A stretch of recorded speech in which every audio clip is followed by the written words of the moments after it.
Hello, everyone, and welcome to the second of 2 weeks of special reviews that I am going to be doing solo.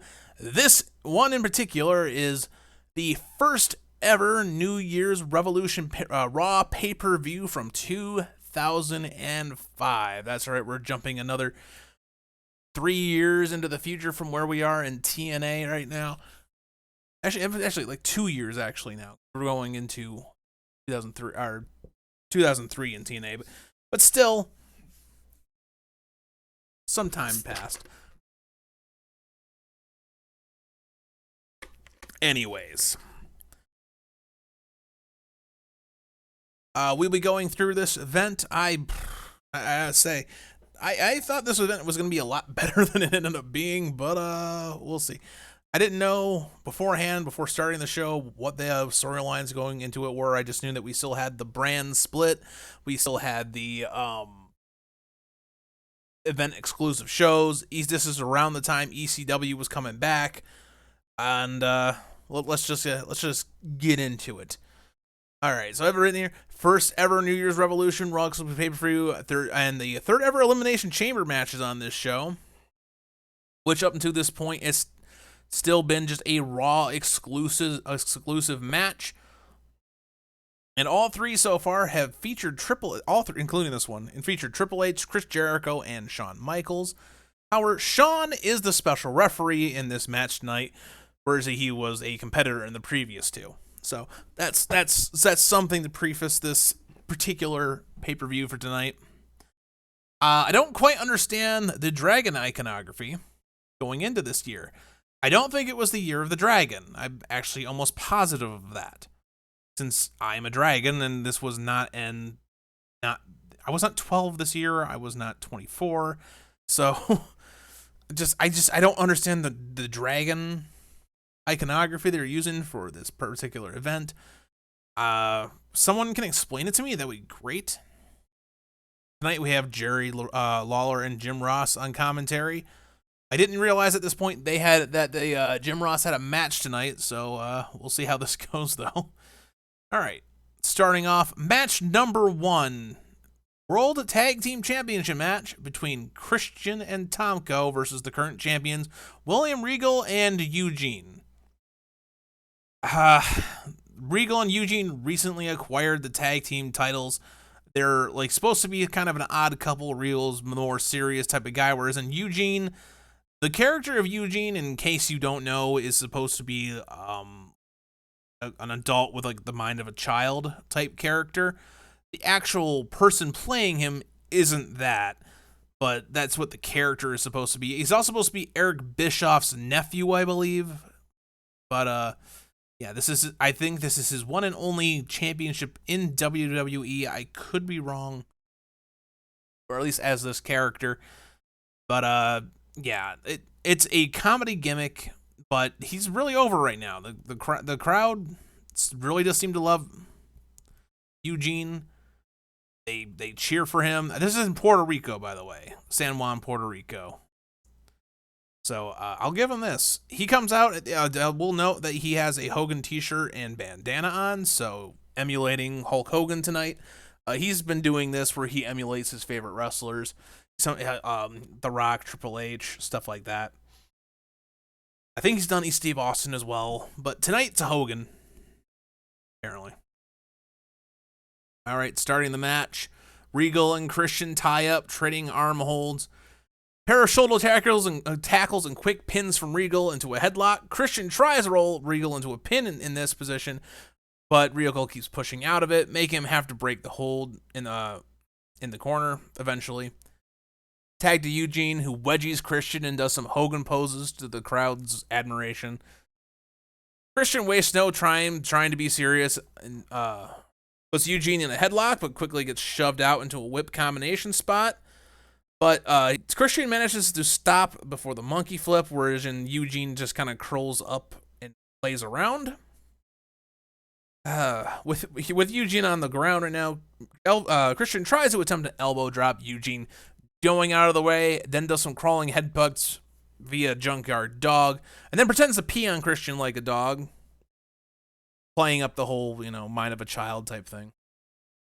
Tagging out to Tomco, Eugene looks worried, but Regal coaches him to fight. Tomco chokes Eugene, then an attempted double team, and Eugene escapes out of the ring and crawls under it to hide. Some more shenanigans ensuing. Tomco and Christian make the assumption Eugene is going to crawl to the other side of the ring and get out. So they get in the ring to go over there, and Regal's standing on the other side of the ring, challenging them, trying to block their advance. But Eugene does, in fact, come out the side he went under, sneaks back in, and tries rolling up Christian for a surprise win, but only gets a near fall. He does an airplane spin on Christian, dizzying him and himself a little bit. Then he rides Christian like a horse for a moment before Tomco chokeslams Eugene. The heels now have Eugene isolated, brutalizing him with chokes and strikes. Tomco gets a near fall from a power slam. After Christian's tagged back in, Eugene starts to hulk up through Christian's striking. Big back body drop, and Regal is tagged in. He takes out Tomco and then tugs Christian into the ring, but turns around into a near beheading from Tomco with a massive clothesline. Regal now gets isolated in the heel's corner, mostly dealing with strikes and cheap holds. And I also noted that Regal is now bleeding from the nose. Apparently he had some nose damage previously, and it got reopened tonight. They're now concentrating on the damaged nose. Regal tries to fight his way back into it. A cheap shot to the nose from Christian, though, stops his momentum. Following this, Tomco puts him in some rest holds. Just before Regal fights out to make the tag, Christian sneaks over to the other side of the ring and pulls Eugene out of the corner, smacking him on the edge of the ring. So Regal has no one to tag out to. Then they pull Regal back from the corner before Eugene could recover and get the tag. A double down, and Regal begins crawling towards the empty corner, trying to find a tag. He pulls himself up and manages to avoid a splash before he gets up. He gets splashed from the back by Tomco. There's another attempt to attack him in the corner, but this time Regal dodges and manages to get the tag to Eugene. Eugene runs wild on Tomco and Christian, and then a drop kick, and it seemed like Eugene hurt his knee at this moment, ending his momentum. He was holding it at this point. The other two throw Regal out of the ring, but Eugene does a surprise roll-up on Tomco from behind.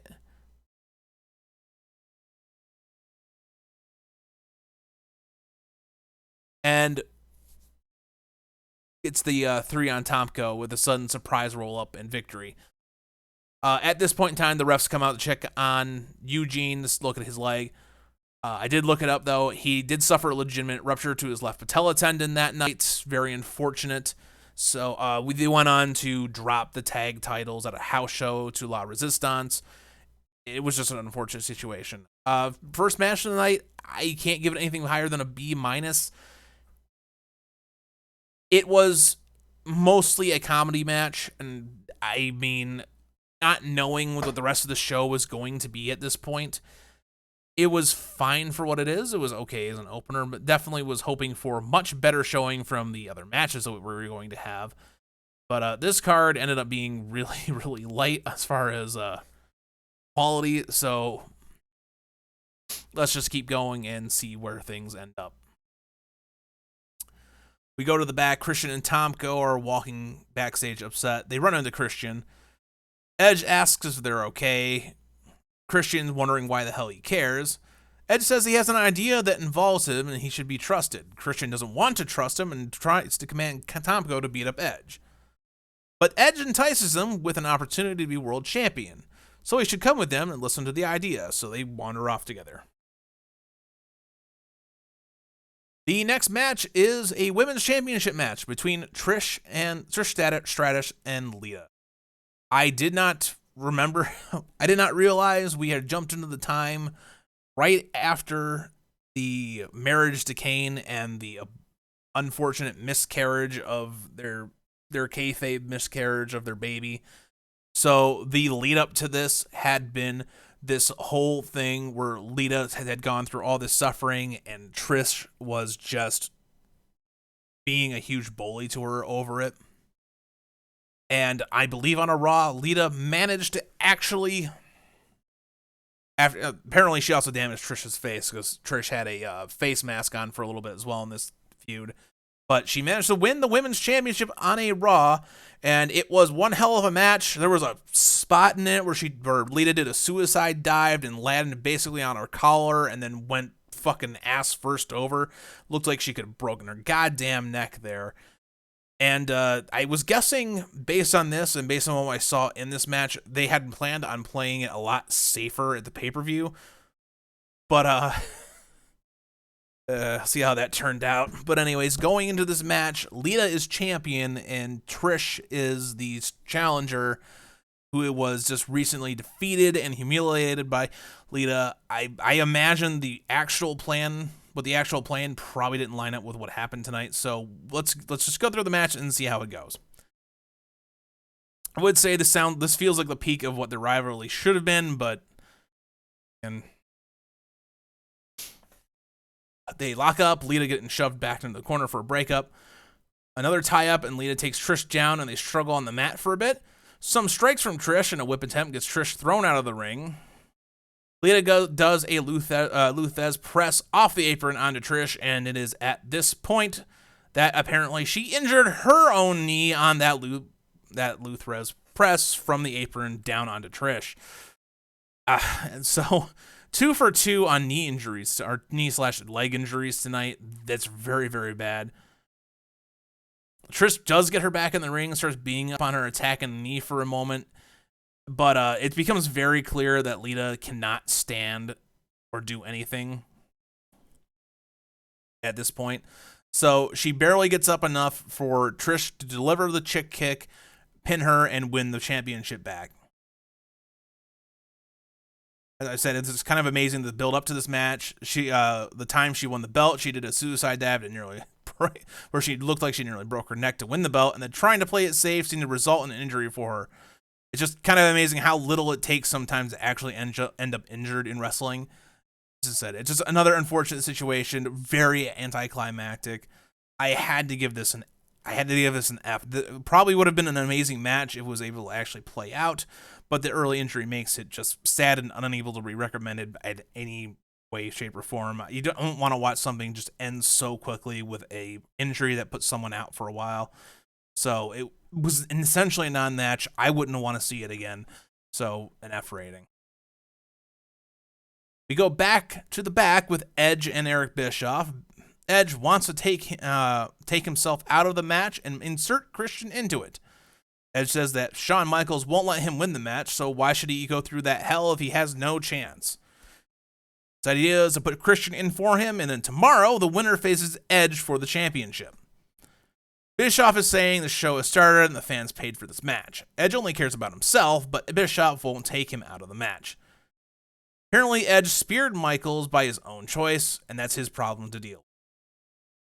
So Edge leaves the office frustrated and happens to walk into Shawn Michaels. Shawn gives him his word that he will call it right down the middle. Edge doesn't seem to believe this, but Michaels also says that if someone were to touch him, he might have to retaliate physically, and will enjoy counting the pin on Edge if it were to happen. So, little foreshadowing there for you. Possibly. I actually have 9 pages of notes for this. It's like 5 fucking matches. Oh, 6 matches. Forgive me, 6 matches. All right. Match number 3. Intercontinental Championship match. Shelton Benjamin versus Maven. They covered a quick little build about this. Maven did something to Shelton that surprised him. I don't remember. But let's just get over this. I say outside of eliminating Undertaker from the Rumble one year, I think this may be the legitimate height of his run in WWE. Yeah. I would think that going into this match, but I wouldn't think that after. Shelton goes for a lockup and Maven backs off, hiding in the ropes. Playing a coward here. Do eventually lock up again and Shelton powers him into the corner. Maven does the leaning into the ropes again, screaming Shelton off of him after the break.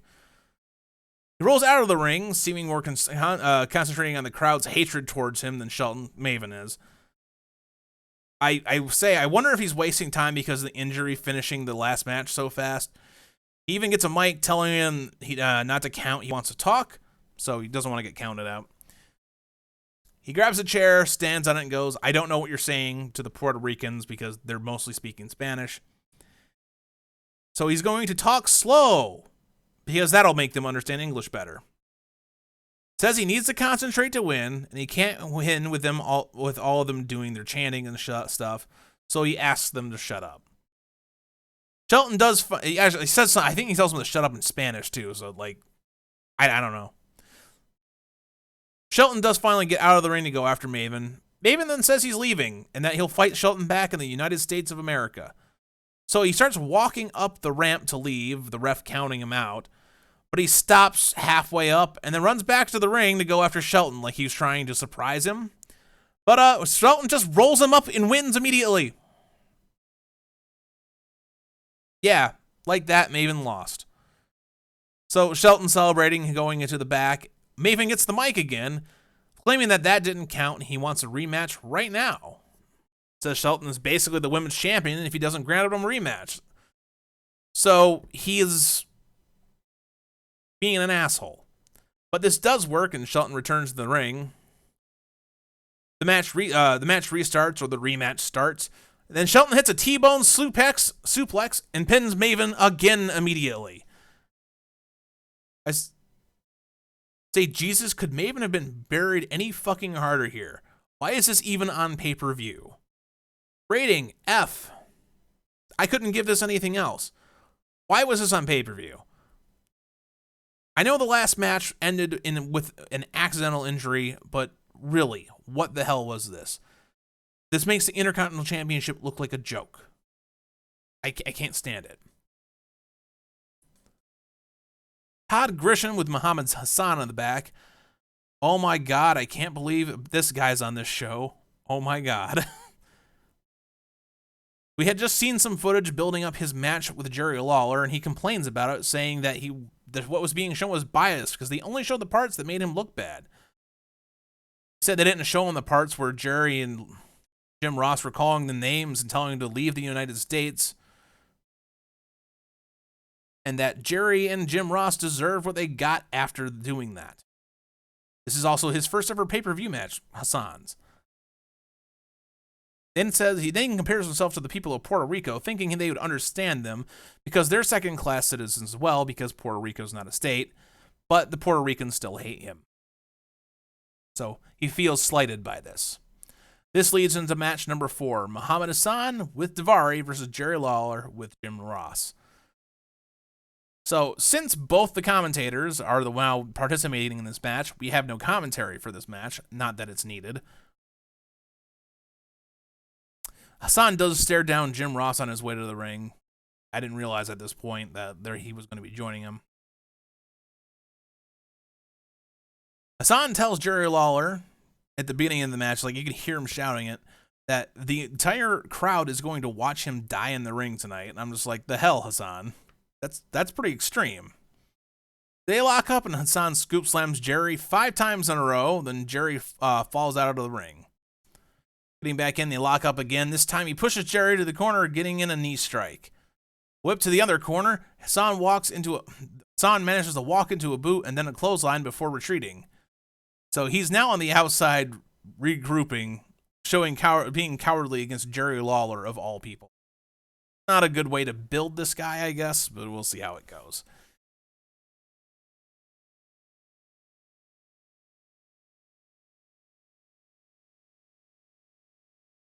I have it written here, he gets in Lawler's face before getting mad in the ring. I think I should have said Jim Ross. He knocks down Lawler and pulls off a turnbuckle pad.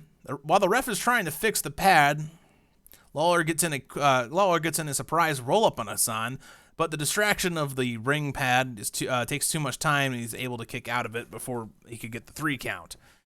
Then he proceeds to shove Lawler into the exposed turnbuckle, getting a 2 count after this. He then puts Lawler into a camel crutch before switching over to a headlock, I guess because Lawler couldn't escape otherwise. Tries to fight out of this, but Hassan gets a knee to put him back down, then returns to the camel clutch. Daivari keeps insisting on the outside that Jerry is quitting while he's in the hold, but he hasn't quit. Hassan then seems to just get sick of applying this hold and gets off stomping knee into Jerry more. Hits a suplex and another 2 count. Another submission from Hassan, this time some form of chin lock. Lawler fights his way out of this with some elbows, gets whipped and kneed for another near fall. After some more beating from Hassan, the crowd is chanting boring, and I really can't blame them. At least that's what I think they're chanting. It could be something in Spanish. Jerry starts to no-sell some punches to the head, pulling down his strap and striking back against Hassan, even putting him down. We get a rare drop kick from Jerry Lawler before going to the corner and dropping off the first turnbuckle with his fist, getting a near fall himself. Jerry hits a DDT, and Daivari needs to put Hassan's foot on the rope to prevent the pin. So he would have lost he would have lost multiple times now if it weren't for cheating. To Jerry Lawler. Jerry decides to go after Daivari at this point, who runs but ends up between him and JR. He slips into the ring to get away, generally only catching his jacket, and then turns around into some sort of face buster or something from Hassan for the 3 count and a win. I don't remember what the move is actually called. You got him like locked, like his head next to yours. You got your arm around him, and then like you fall back. I don't remember what the move is called. This match rating D-. This match was another massive dud on this show.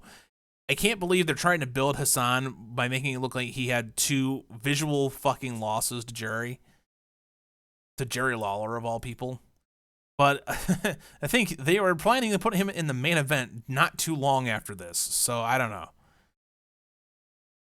But this gets at least a little above failing for being an actual match, even if it was absolute dog shit. Go to the back again, Todd asking Batista what his chances are tonight. Batista thinks he's a wrecking machine and has a great chance in the Elimination Chamber match. But Orton steps in telling Batista that he can't be Triple H's stooge and that protecting the title was the entire point of Evolution. So he asks, will Batista kick Triple H's ass or kiss it tonight? Batista returns to Orton saying if he has a chance to win the championship, he's going to take it. Jonathan Coachman joins JR in commentary while they wait for Lawler to get changed and come back. And Coach is just giving them shit for losing the match. All right. Match number 5. Is that number 5? Yeah, match number 5. Sorry, just 2 of these matches were so nothing, I'm forgetting they're even happening. Match number 5 tonight. Parallel storyline happening with Kane and Snitsky here, because Snitsky is the one that caused Kane to fall onto Lita, which caused the miscarriage. And it's Kane seeking revenge for that. They had a previous match that was an ambulance match, and Kane lost that and was sent to the hospital. This is Kane returning from that injury to come back after Snitsky. So they get face to face with each other. Snitsky opens up with headbutts and strikes. Kane is whipped into a corner and explodes back out to take down Snitsky. Then beats him down and slams him. Hits several knees and a leg drop before choking Snitsky. Snitsky fights back from the corner, tries to get Kane to walk into his boot, but then gets caught. Kane power slams him and then gets a 2 count. I'm saying it's weird here to be going for a quick win when he should want blood. This doesn't feel like hatred, like the hatred should. And that's really weird because Kane is supposed to be like the demonic, torturing type heel, like I like to hurt people type character. And it's like one of the times where he absolutely should be going after someone to like kill them. And he's just trying to win a match. It's like John Cena in his later years when he was never able to like sell the severity of a match and just played it out like he normally did. I don't know. Kane is not in this match. Kane's attitude in this match is just completely off, which just throws a whole wrench into an already not great match. Since he gets control back, Snitsky gets control back, a corner clothesline, and a few strikes puts Kane down long enough for him to go to the outside to expose the concrete. They fight for a bit outside the ring before Kane manages to back body drop Snitsky onto the concrete. Kane puts him back in the ring and goes for a top rope clothesline, but he gets a boot in the gut for that. Snitsky puts Kane down with another boot and then bends Kane's side around the ring post, only breaking the hold to stop the count. Like, Kane was underneath the ropes, but inside the ring against the corner post. Snitsky was outside the ring, pulling on him, driving that post into, like, the ribs. It's the best way I can describe it. Snitsky puts Kane down in the middle of the ring again and getting a 2 count, and then tries to bear hug as Kane gets back up. Kane finally figures out that he can strike Snitsky in the head to break out of this bear hug. He follows this with several shots to the head and attempts a choke slam, but Snitsky manages out of that and slams Kane. I say slam, he's just doing like a scoop slam. Kane does a sit-up, getting kicked down a few times and sitting up again each time. They move to the outside. Kane gets getting thrown into the ring steps. Snitsky gets a steel chair, charging to use it, but gets a boot to the face to stop him. They return to the ring. Snitsky still on the attack until he is caught and thrown into a corner. Kane hitting strikes and a running clothesline and a big sidewalk slam. Waits for Snitsky to get back to his feet for a big boot and then climbs to the corner again. He finally hits his flying clothesline and even celebrates managing to do it. Snitsky tries to fight back, but he tries to lift Kane up and drop him throat first over the top rope, but he's barely able to lift him. Snitsky was looking gassed as all hell at this point. Both eventually get to their feet and start trading some blows. Then both grab each other by the throat, but Kane pulls Snitsky off, but during the struggle, he gets a knee to the gut. And then he starts biting Kane on the face. Snitsky puts Kane down again, also falling down. Kane does his dead man sit-up before signaling for the tombstone.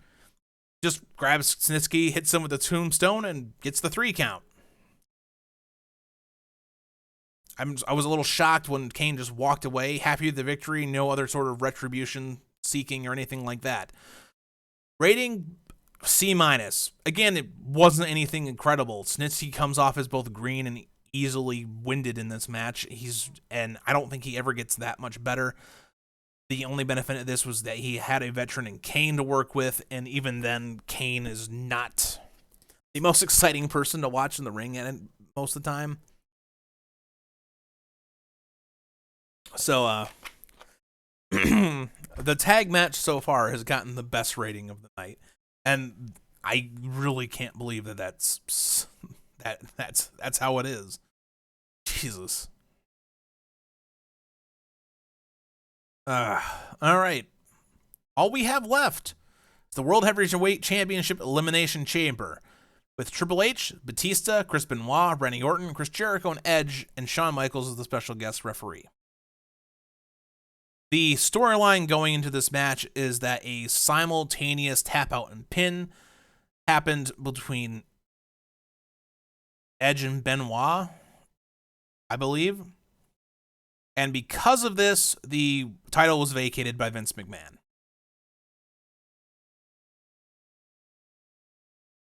There's some tension also between Triple H and Batista, who are both still in Evolution right now. Going on, as Batista won the right to be the last entrant into the match with a beat clock challenge. Before the start of the match, I see here it says, also a reminder, Shawn Michaels is a special guest referee, and he's not really friends with anyone in the match tonight. Triple H confronts Batista before the match, apparently about what Batista said to Orton. Batista tells Triple H that he wouldn't tell Orton the truth, and that he's a member of Evolution first, and they'll have each other's back tonight. Rick, very happy to see this. Ric Flair there. But he also says if he can't get in the match before Triple H is eliminated, though, he'll go for the belt. Bischoff comes out carrying the vacated belt just to hype and kill some time, I guess. Nothing of consequence was actually said. You just welcome people to New Revolution. Talked about how he created this match, and that was it. Okay, the starting 2 in this match are Jericho and Benoit. The 2 tie up in the center, and Jericho is fought into a corner. They tie up again, and Jericho gets to go behind takedown. The two now trading holds, doing some mat wrestling. Tie up for a third time. This time Jericho pushing Benoit to the ropes for some strikes. Benoit returns with some knife-edge chops. They're loud too. Jericho's chest turning red. Jericho returns it in kind, then walks into a boot, and Benoit attempts a sharpshooter. Jericho reverses it, attempting his own submission with the walls of Jericho, but fails. He then walks into a German suplex. Benoit tries going for a second, but Jericho stops that, and then he tries to switch into a crossface attempt, which Jericho fights out as well. Two try keeping close to one another as they fight for control. Jericho gets in a series of near falls from a flying neck breaker and a back body suplex. Going for the top rope, Benoit stops him, though, with some chops and then hits a superplex just as the next entrant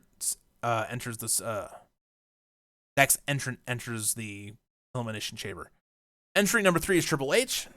He enters the fray and goes after Benoit, beating him down in the corner. Triple H then spends some time switching focus between the two, whipping both men around the ring and hitting some moves. Also getting a near fall on Benoit, the ropes breaking it up. Jericho gets his hands on Triple H, hitting some chops in the corner. Whip to the other corner, and Jericho runs into a clothesline. Triple H dumps Benoit out of the ring and throws him into the chain wall. Triple H then throws Jericho out the other side and returns attention to Benoit, who was busted open by that last assault. Triple H striking a bloody forehead and ramming him into the chains again before getting a near fall. He sets up for the pedigree, but Jericho cuts him off and starts assaulting Triple H. Jericho almost gets caught in the pedigree, but is able to back body drop Triple H over the rope and onto the steel floor of the cage. Of the chamber, I should say. Jericho does the lift and drop from the ropes onto the floor again, and it's that thing where Triple H has his hands on the ropes and Jericho grabs him by the legs, so he uses that to lift him up and then slam him back down on the chamber floor. It looks really painful. Okay, Jericho turns back to Benoit, getting a chop from Benoit for his effort. Swinging a neck breaker from Benoit, and goes to pin Jericho as the countdown happens again, getting another near fall. Next to enter is Edge, going after Jericho, spearing him in the corner, then does the same to Triple H. Hits the execution on Triple H for a near fall. Edge giving Michael eyes like he thinks the count was off, so he's already assuming Shawn Michaels is trying to screw him. He whips and then back body drops Benoit before returning to Triple H, doing the same to him, then walks into a drop kick from Jericho. Jericho attempts to cover Triple H, but only gets the 2. Springboard drop kick from Edge onto Edge, puts Edge back first into the chains. This is from Jericho.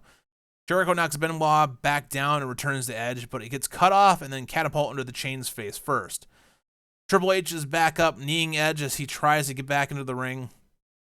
He attempts a pedigree on the outside steel, but gets reversed and catapult into the chains just like Jericho was. Edge does a crossbody onto Benoit for a near fall. We see Jericho is now cut open as well. Benoit tries to put Edge into the crossface, but Edge struggles out of it.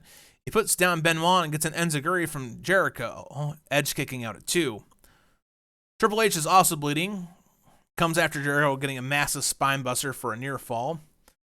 Benoit hits a bridging suplex, attempt to pin on Edge, but fails to put him away.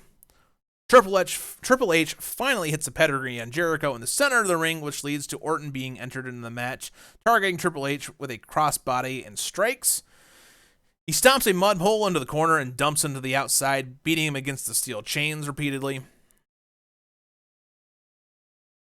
Jericho hits the power slam in the center of the ring, and then Jericho walks into an RKO.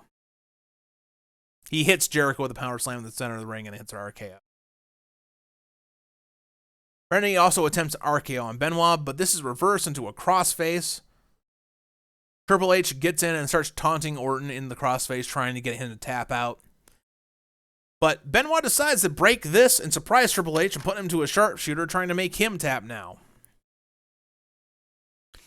Orton hits the RKO on Benoit. He was dazed, so he didn't know Triple H was in the sharpshooter. So that's why they're playing off as in like he helped Triple H there by accident. Edge is up again, readying to spear Orton, but Orton ducks and he spears Michaels instead. Manages to spear Orton right after this though, but Michaels is still down. Edge tries to get Michaels back up and even smacks him across his face to wake him up, but this just gets Michaels' attention, in which he returns with the sweet chin music. After all, he did warn Edge, and we foreshadowed this earlier. After being down by that, Jericho hits the Lion Salt on Edge, and Michaels with an emphatic 3 count counts Edge out, and he is now eliminated. Counts the pin on Edge and is now eliminated. Triple H tries to pedigree Jericho, but is cut off. The triple Germans from Benoit hitting instead. Benoit signals for the flying headbutt, going to the top of one of the cells to leap off and hit Triple H with it. At this point, Jericho puts Triple H into the walls, and Benoit puts Triple H into the crossface. Both these submissions being applied to him at the same time. So he is stuck in this as the countdown to Batista being entered in the match happens. Ref actually struggles to get Batista's chains off, so it takes him a few extra seconds to get in the match, but when he does, he gets Benoit and Jericho off Triple H. He goes back and forth between them, throwing them out of the ring and then hitting his own spinebuster on Orton. Triple H is back to his feet and is face-to-face with the Batista, giving us the moment where we're asking the question whether they are together or not right now. But before we can get an answer, they're jumped by the others before there is any sort of conclusion. Batista gets control back, knocking down 2 of them, then throws Jericho into a cameraman. He picks him up gorilla press style and tosses him onto a cameraman. It was sucked because we saw it from the cameraman's perspective too. Batista power slams Benoit and then gets his hands in Orton, holding him up in a choke till a chop block from Benoit takes down the animal. He gets a chop block to the back of the knee. There's now a double team on Batista from Benoit and Orton. Jericho tries to get a surprise roll-up on Orton, but fails to get the 3. Triple H is back up now, throwing Orton into the chain wall, then receives a bulldog from Jericho onto the steel flooring of the chamber. Batista sets up Benoit for a move, but he slips out and shoves Batista face first into the chain wall. Batista is able to recover before Benoit does and chokes him with his boot. Benoit returns to his feet, trying to fight back, but walks into a spine buster. Then Batista hits a massive spine buster on Jericho right on top of Benoit, and then he pins Benoit to eliminate. So now there's only a 4 people left in the match. Batista fighting Jericho, Triple H fighting Orton right now. Batista hits his Batista bomb in the center of the ring on Jericho to eliminate him. Triple H is approving of this, Triple H approving this gets back body drop by Orton onto the steel floor of the chamber again. Orton turns his attention to Batista, knocking him down. Triple H is back up in time to catapult Orton into the chains. Orton is now bleeding, the 4th person in this match to bleed, 3rd? Orton, Jericho, Benoit, Triple H. 4th person to bleed now. I did note, though, that Orton was clearly bleeding on his way up, though, and he barely managed to finish before slamming into the chains. I would say it was probably fortunate, but can you imagine having that blade in your fucking skull and having it then jammed in hard if you were to hit it? I'm glad that nothing like that happened. That could have been really bad. Evolution is standing tall over Orton, working together now. Batista holding Orton to let Triple H slap and humiliate his former team member. Power slam from Batista, Orton surprisingly kicks out. Triple H hits his spine buster, another kick out by Orton. Orton's just being beaten down at this moment. Orton then kicks out of a series of pin attempts, fighting the odds of the other 2. Orton starts fighting back, blocking shots from both men and striking back at both of them, switching back and forth. Triple H shoves him off the RKO into Batista, who goes for the Batista bomb. But a low blow and an RKO from Orton manages to eliminate Batista. Triple H is unable to get back to his feet to try to prevent this from happening.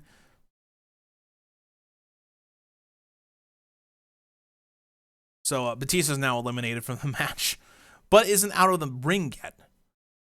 Triple H manages to nail Orton from behind and throw him back onto the steel floor. Orton blocks his throw into the cage and returns, throwing Triple H into the cage 3 times, using the ropes for momentum each time.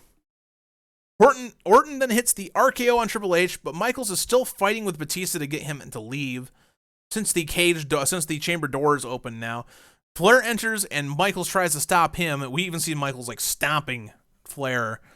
But now that he is now distracted by Batista slips back in to hit a massive clothesline on Orton, doing the damage. So Michaels manages to regain control right after this, getting both Flair and Batista out of the match. But the damage is done. Triple H hits Orton with the pedigree. I think that was his first one in the entire match that he actually managed to do, and gets the 3 count and becomes the new World Heavyweight Champion. He actually was the previous World Heavyweight Champion as well, I believe, so he just got his title back and added a number to the notch. I will say this match was a B+ overall. Not the best chamber match I've ever seen. Not the worst, because the worst would probably have been one of the last ones that it was the one probably where Bray Wyatt won the championship, I would say. It was not a very great chamber match. But, with that said, we have a new World Heavyweight Champion, new Women's Champion, multiple injuries on the night.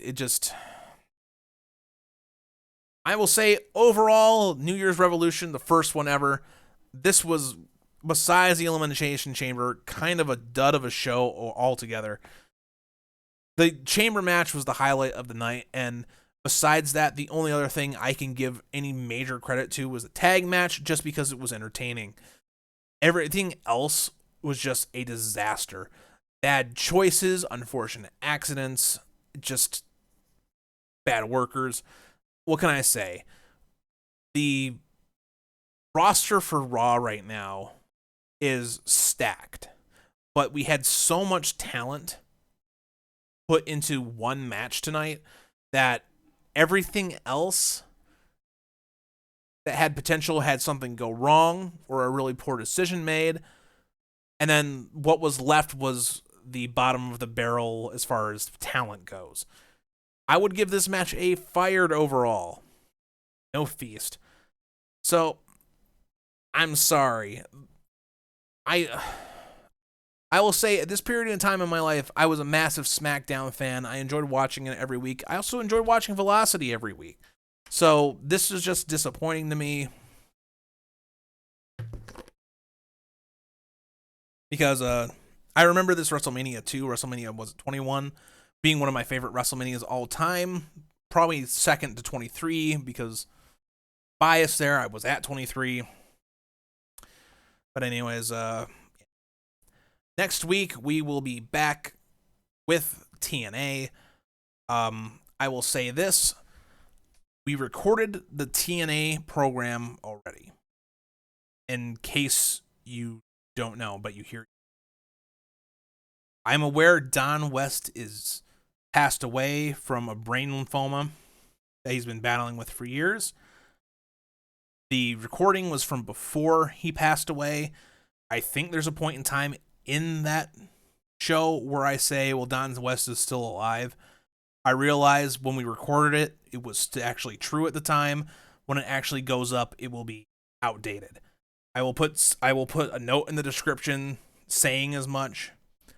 But please try not to give me too much crap for that. It was just an unfortunate timing thing. But that's where we're leaving off. Thank you everyone for listening. Please like, comment, and subscribe. And I will see you all next week with more TNA. Take care. Keep on wrestling.